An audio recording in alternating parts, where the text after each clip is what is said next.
Hello, everybody. Welcome to yet another episode of Downright Annoyed with Movies. I'm joined with a smaller cast today, but that means we all get bigger chunks of the screen. Oh, we've got four here now. What's your cat's name, Ryan? My cat's name is Emma. Hello. Emma. Hello, Emma. But yeah, anyways, there you go. A black cat. Why wouldn't she, right? But yes, I am Jackson from Just Annoyed, joined as always by these two. We are missing some people this week, so I apologize for that. I do have Paul from CBI's review to read on the show. But first, let's introduce ourselves. Ken, why don't you give it a start? Hey, I'm Ken from Pinkies Out Podcast. You can find me on Jackson's channel, reviewing some crazy movies, and on this channel and on all your podcasting platforms. So, thank you, sir. And Ryan? Hey guys, Ryan from the Fake Nerd Podcast. We're a weekly live pop culture comic book movie show. We go live every Sunday. We'll be going live in a couple hours to talk about X of Swords, the big O X-Men event in comics. Spoilers, it rules! Can't wait to talk about it. Check it out later. Perfect. Hey, thank you, Magic Lasso, for dropping into the chat here. But anyways, this week we watched a classic. The other satanic horror movie classic outside of The Exorcist, I would say, is The Omen, 1976, directed by Richard Donner of Superman fame prior to Superman, and starring Gregory Peck, so Atticus Finch. And it's a well-known classic movie. And I guess first when's the last time you saw this? And what did you think of it on this go around? We'll go with Ryan first. I definitely haven't seen this in at least 10 years since I was probably like a teenager. I'm 28, but yeah, I haven't seen it like in at least 10 years. Back when I was in my watch a new movie every single day period of my life. I think this holds up very well. I think the acting's good. I think it starts very strong, like with just that opening and like, this is all for you. Like it sets a good precedent for the movie. I think this is a banger. I think it's good. And Ken? Yeah, it definitely holds up. But I was probably a teenager the last time I saw it, which is a little bit longer ago than Ryan. So I just remember it being a lot scarier, I guess. Like we were talking, a little desensitized to the actual violence of it. But for the day, though, what 76, right, is when this originally came out. Mm-hmm. That was some pretty intense stuff for 1976, I think, and especially some of the condemnations of the church. You didn't see a lot of that in mainstream movies, so it holds up. I think, you could clean this up and really modernize it, and it would be absolutely terrifying. So, yeah, they tried that. It didn't work out so well, in my opinion. Yeah, they did make a remake that it's not. I've seen worse, but whatever. No, it's just one of those. The Omen remake, and my story behind this movie was I didn't see this till like late teens, so I saw this when the new one was coming out. Because I was like, all right, I never like to see a remake first. I just don't.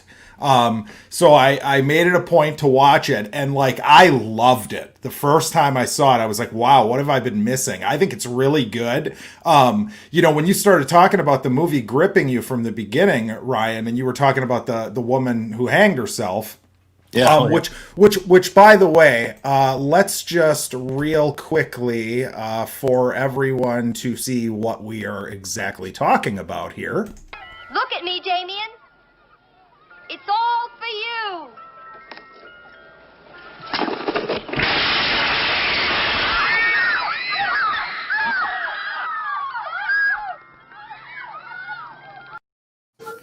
Yeah, that thing made my wife leave the room.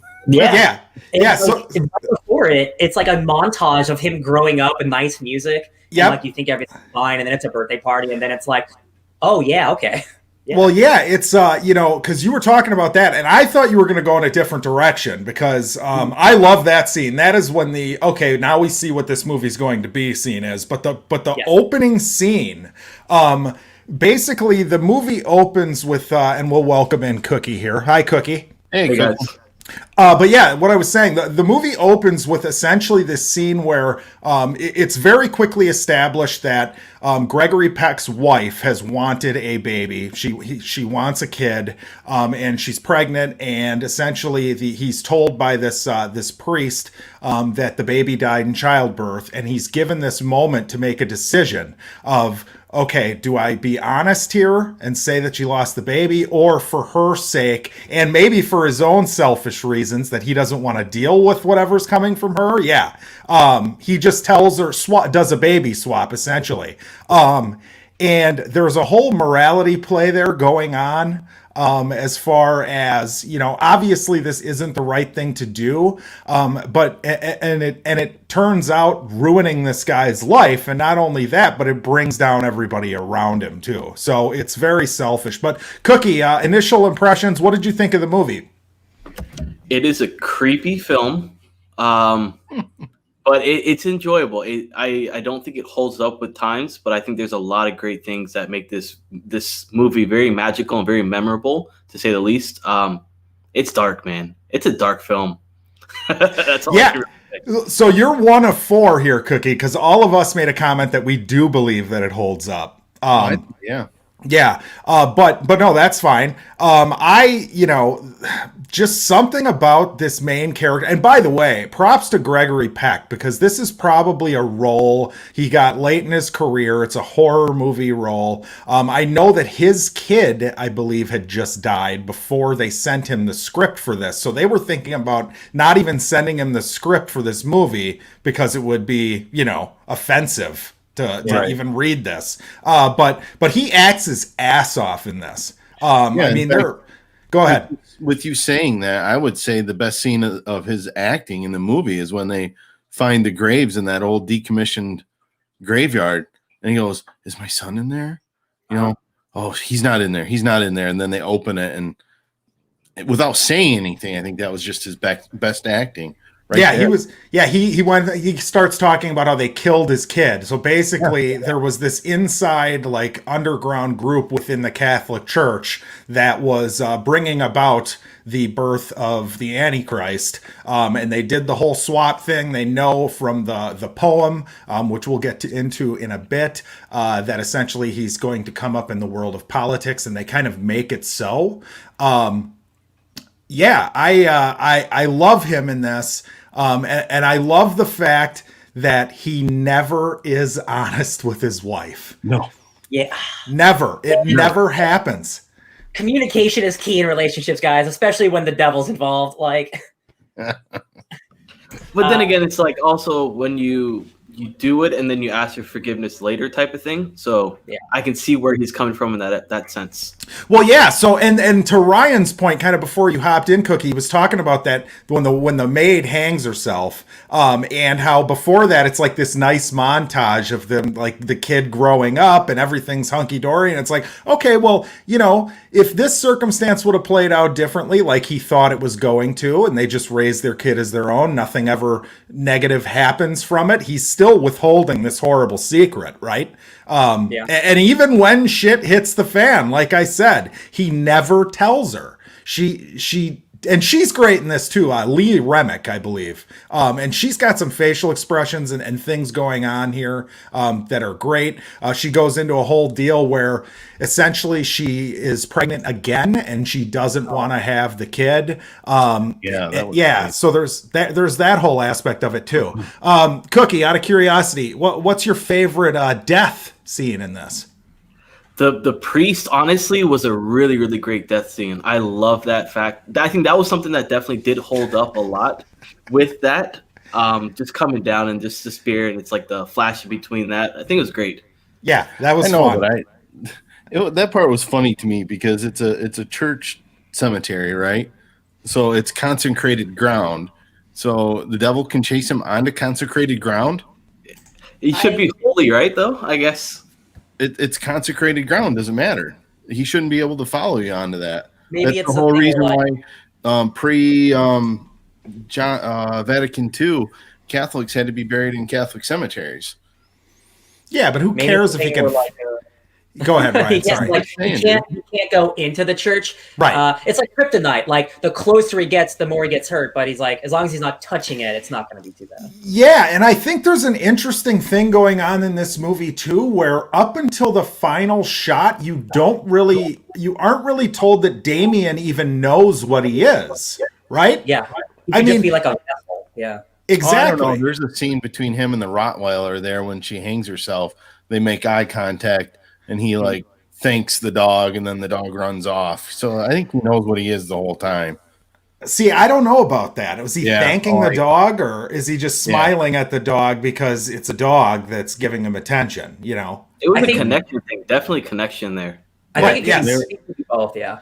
Yeah, well, the Hounds of Hell are cool too. Like the Rottweilers in this are awesome. There's a whole bit going on where essentially the maid, who is great, by the way, the new housekeeper that comes, which part of me is like, why the hell are you just accepting like, oh, the agency sent me? Yeah. The agency. I thought you hired her. Wait, I thought you hired her in the conversation. Like, he could just be a murderer. We don't know. And real quick, Gore Vidal, thank you for joining the chat, as well as Magic Lasso again. Always appreciate you guys hopping in. But yeah, anyway, I want to talk about the death scenes. Cookie, that's your favorite one. Now, the one that I think is an absolute classic in this, that I think is probably one of my favorite death scenes of all time, is this puppy right here.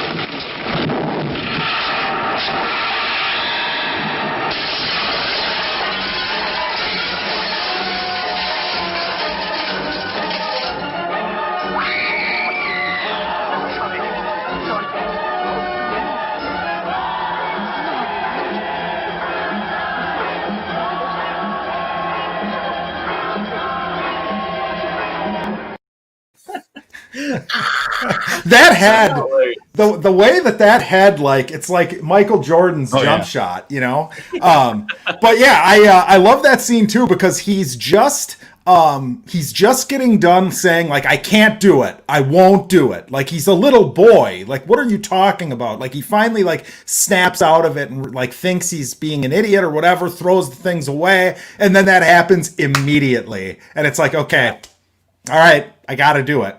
Gotta kill my boy, I guess. Yes. Was that actor the same actor from Teenage Mutant Ninja Turtles, the scientist? Yes, he was the scientist in that. He was the bodyguard for Billy Zane in Titanic. He's in a bunch of stuff, and I feel bad because I can't think. It's like Warner, I want to say. He's in Star Trek movies too. Yes. Yeah, he's good. Space Nine. Yep. He's good, and I like the way exposition's done in this too. I really like that character, and I like how there's a scene early on that's a little odd, because like Gregory Peck, the woman just hung herself at his kid's birthday party, and he's trying to get into his office, and like all the paparazzi are there taking pictures of him or whatever, and he bumps into that character and knocks his camera out of his hands. The camera breaks, and it's like, you would think, like, I feel like in a modern movie, the character would just keep walking, like, oh God, what an asshole. Like, I don't care that I broke his camera. But he stops and like acknowledges, like, hey, I'll pay for that, whatever. And then the priest is great too. Yeah. I like all the characters, to be honest. Like, I think everyone's, like, I think Gore said it, like, this is like a pretty like believable movie. Like, nothing's out of the realm of like, we're dealing with the Antichrist, but there's nothing like angels are falling from the sky. Like, it's very like a realistic take. So like, I think everything's done really well, and like all the characters react how they should act and stuff like that. The only thing that wasn't realistic is when he tracks down the priest that gave him the child. And like, are you kidding me? The only thing they can give this old man to write with is this huge chunk of charcoal and writing on the floor. I mean, come on. Hey man, it's what they got out there.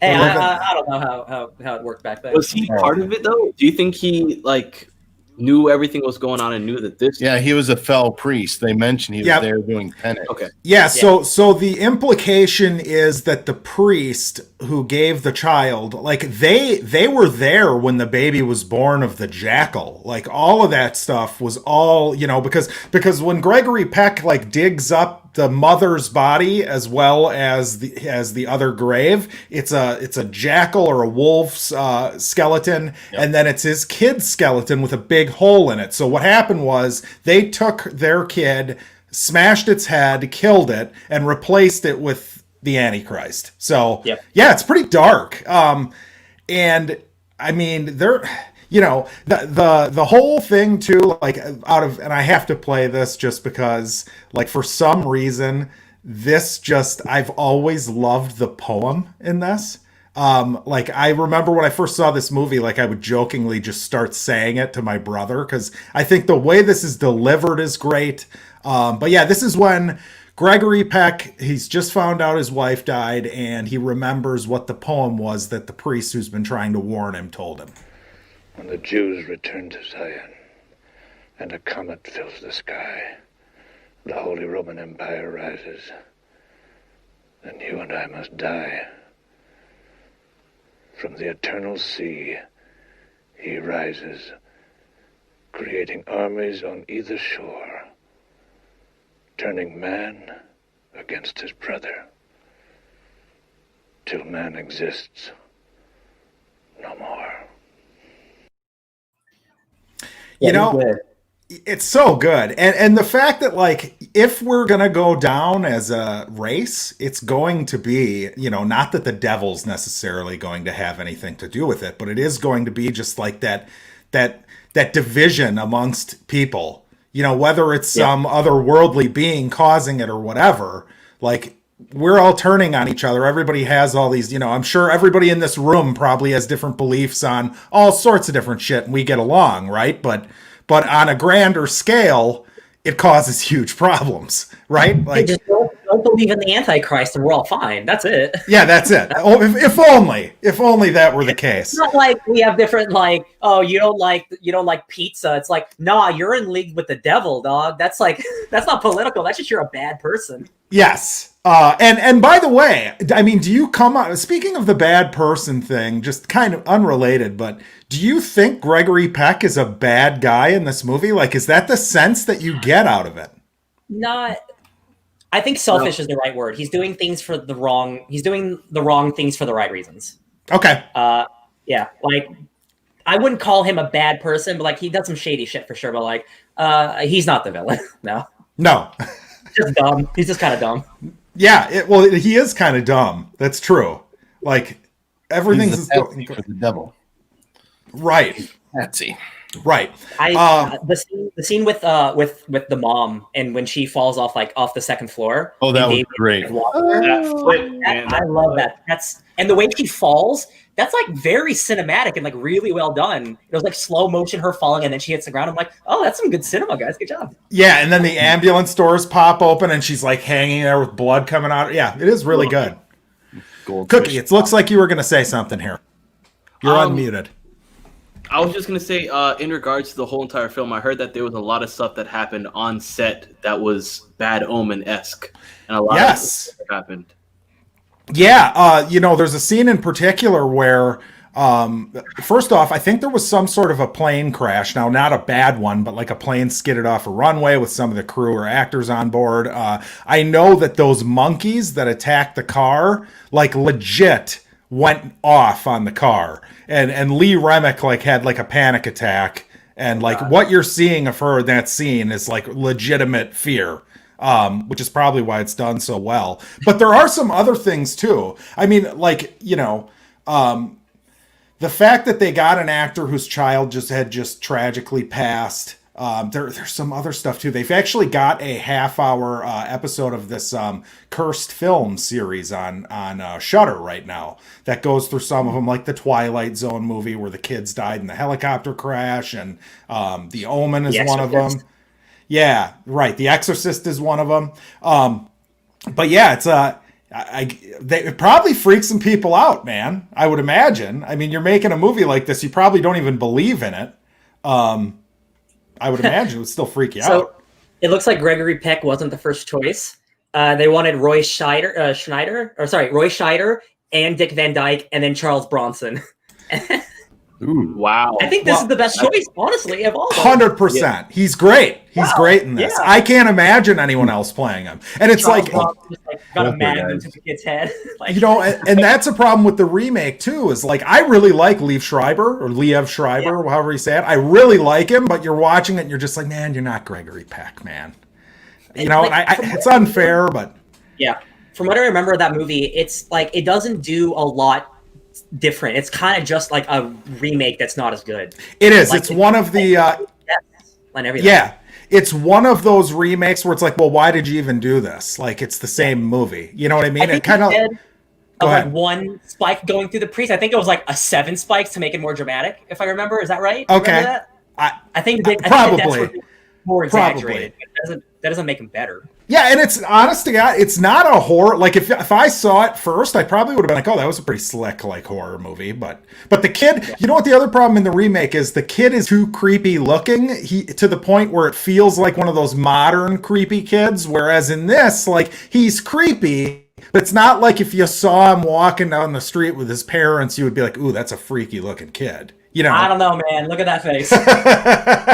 But anyways, by the way. We've got Michael in the crowd here. He says, "Sorry, can't be with us." He loved the film, and she was definitely legit terrified in the monkey scene. Oh, yeah. Apparently, the movie is free on YouTube, so go check it out if you haven't watched it. It is, and it's in 240p. So if you want that quality, baby, there it is. Now, the other reviewer who is not here, of course, is Paul from CBSI. And let's see here. Him and his wife have something to say, apparently. And let me pull up his review. He gives the movie a B+. It was interesting, but I think its age was a reason I had trouble getting into it. So he's with Cookie. I'm interested in watching number 2, though, and seeing where the story goes. So hopefully Jackson doesn't blacklist me from the show.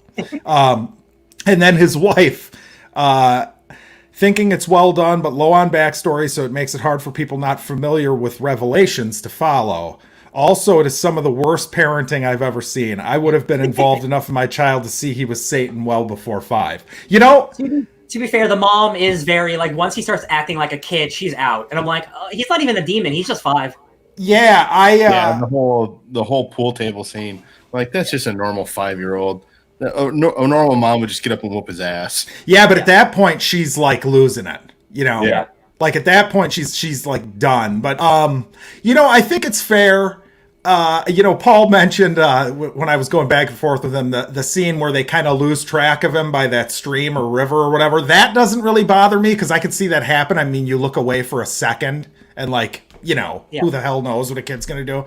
Not at that age. You don't look away for a second when you're no, dude. I'm sorry. Well, then toss him in. They should have tossed him in. I mean, as a dad at their that age and they're just toddling around, you're paranoid. That's true. What was he? Was he like 3?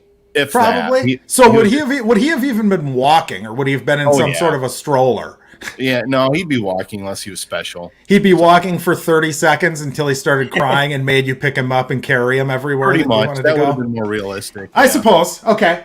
So you're saying 5-year-old Damien maybe, but toddler Not that. Damien no. Okay. No. All right, that's There's fair. no way you would not watch your kid by a river like that. Well, they weren't used to watching their kid, Ken, because they had Fair nannies that seemed to watch their kids for them. Which I'm sure she was parenting with thalidomide. So well, so that brings up another thing that's happening in this is they move the nanny into like the room that's right attached with the kid, so they don't have to deal with the kid. Like, so yes, I do think there is an aspect of you know, bad parenting or neglect. Yeah, like you know, obviously it's kind of insinuated that obviously Gregory Peck's character is super busy. He's like an ambassador. You know, they moved to London, all this shit. But for the mom, yeah, you would think that they would pay a little more attention, I guess.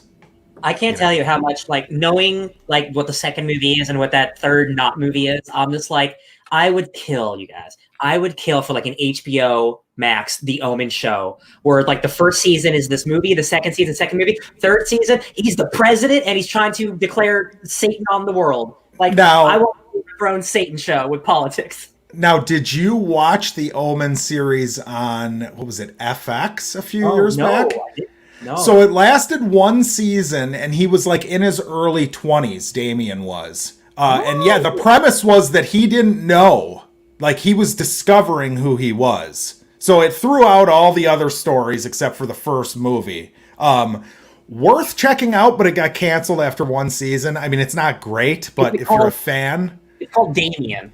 Yes, that would probably be it. Yeah, I've never heard of this. Wow. Yeah, it happened. It was there was another horror show that had like a decent success coming out. I think maybe it was The Exorcist or something. On The Exorcist, Fox. people really like that show. Yeah, so they backed. Now I do agree though. It would be interesting, like a political thriller intrigue plot of like somebody did that for like a legit station like HBO or something. It would be cool. I want like House of Cards, but American instead of Horror being Show. Democrat, Somebody did it. it's like trying to get religion into the world, but also Satan. Like, Yeah. that is utterly fascinating to me. Yeah. American Horror Show kind of did that. The season the cult season where it was all about the Trump election, basically. Okay. I stopped watching that show many years ago, but I think that's similar. Yeah, okay. It's a hit and miss show. You can skip around seasons. That season's really not very good, to be honest. But Gotcha. that's kind of the premise of that show. So Cool. Okay. Yeah, well, so I guess before we're going to go ahead and spin the genre movies this week. But before we do that, let's get final thoughts and grades. Cookie, horror movie. What's your grade on this horror movie? I give it a B, a solid B. Okay. Ryan? Yeah, I would give it a solid B too. I think it holds up pretty well. I think the there's not a lot of like special effects that I need to worry about like holding up. So I think all the deaths are really good. I think the acting is really good. I think it's a good classic, worth a watch. Ken? yeah, I'll give it a B. It kind of dragged a little, but there's some really good, poignant scenes still. Oh, you guys are killing me. This is an A for sure. Come on now. It's a classic. God damn it. It's a classic. And Mike gives it an A minus. So, yeah, Gore's opinion. If anybody knows about Gore, he knows everything in the world. So everything Gore says is correct.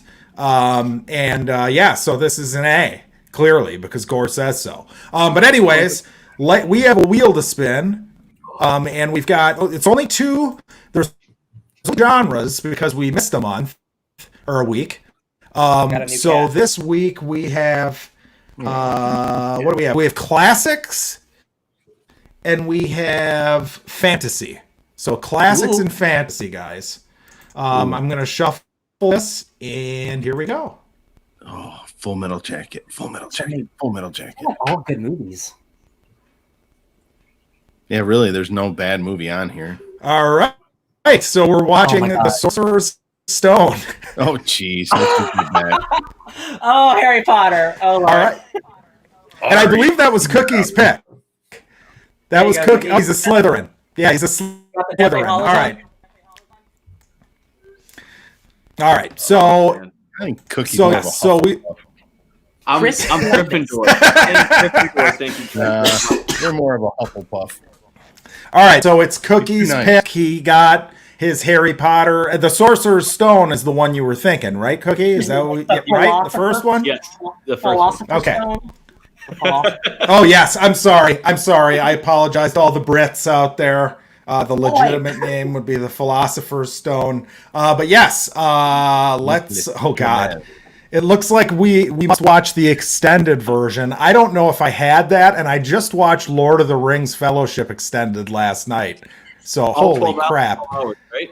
Yeah, right. Well, dude. So, after the movie was over, I just let the credits roll, and I realized, like, wow, these credits have been going for a while. It's 27 and a half minutes of credits. Do you know why? Because they shot those three movies at the same time, so every credits has basically the same credits. Because they shot those all back to back at once, so it's 3 movies worth of credits in one, basically. Well, there's a section where it's just names for like 15 minutes, like names left to right, filling the entire screen, widescreen. Yeah, all those people. So, yeah, before we leave, let's figure out where we can find all these wonderful people. And since Cookie wasn't here at the beginning, we'll let him go first. Go ahead, Cookie. Hey guys, Cookie from Just a Little Podcast. You guys can find me all over social media at Just a Little Podcast. I have a new episode coming out in the near future. Hopefully going to record that sometime this week, early this week. So definitely take a look at that.